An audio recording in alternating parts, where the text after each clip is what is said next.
did you know that Louisiana State University used to have a wrestling team?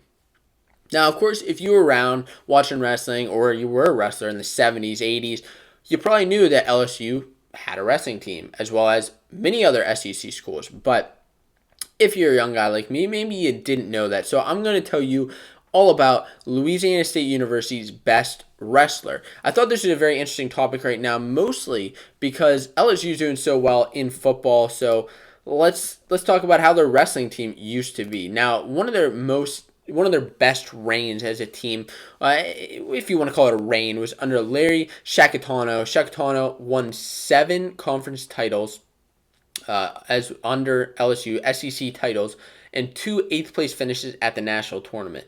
Now, that's pretty crazy to think about now that an SEC team can actually have that high of a finish at nationals, can have that many conference titles, but they do, I believe, have the most conference titles out of anybody in the SEC whenever Alabama, Auburn, Georgia, those schools had actual wrestling teams. He had a couple of All-Americans on his team with Claire Richardson, who took 4th place, Mike Clevenger, 3rd place, as well as this best wrestler from LSU in Kevin Jackson, who is a 4-time All-American with the catchphrase, "Be in it to win it." Now, of course, as always, there are links to these stories in the description below if you're interested in reading up more on that. But I'm going to tell you about some of these interesting things. So now, Kevin Jackson was actually just recently inducted into the LSU Athletics Hall of Fame. He's in a couple of other Athletics Hall of Fame, such as the National Wrestling Hall of Fame, which he deserves to be.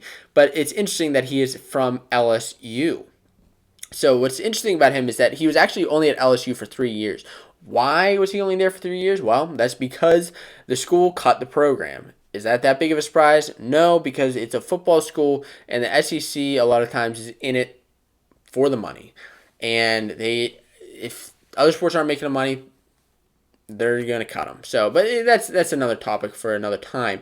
Now, where did he go his senior year? He actually went to Iowa State, where he ended up coaching later on in his career. He actually ended up getting that coaching career after Kel Sanderson left Iowa State. Kevin Jackson moved in, coached from 2009 to 2017 at Iowa State. Now, LSU, as I mentioned already, was actually the second to last team to drop their program in 1985.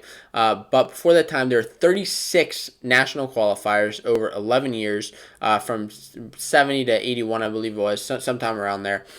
This is just facts from an article that I have linked in the description below. But as far as Kevin Jackson, 4-time All-American, a runner-up in 1987, he would have been the SEC's only national champion. I'm kind of upset that he didn't win, just because that would have been cool to be SEC's only national champion in history.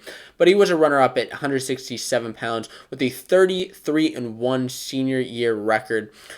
He was a high school state champ actually in Michigan. Now, as far as the international level, and this is where I think that Kevin Jackson really, really succeeds. He is a gold medalist at the Olympics. He actually won the games in Barcelona. And it's another interesting fact about him is he is the second ever black wrestler to win an Olympic gold medal in wrestling, which is very interesting. So he is a 2-time world champ, a 2-time Pan Am's champ. And this, like I said, he's one of the best international wrestlers that America has seen. He's one of only just a couple of guys to claim 3 world-level titles. Now, he has been retired from competition since 2001, but he does still help out at the Olympic Training Center. He has fought in the UFC, actually, back in the late 90s, 2000s, kind of back when UFC was really building up. He's fought in 6 fights until he ended up retiring from that. And then, like I said, he's training at the Olympic Training Center. And now one thing that I want to discuss is kind of neat is that Coach Zadok calls him one of the greatest wrestlers our nation has ever produced.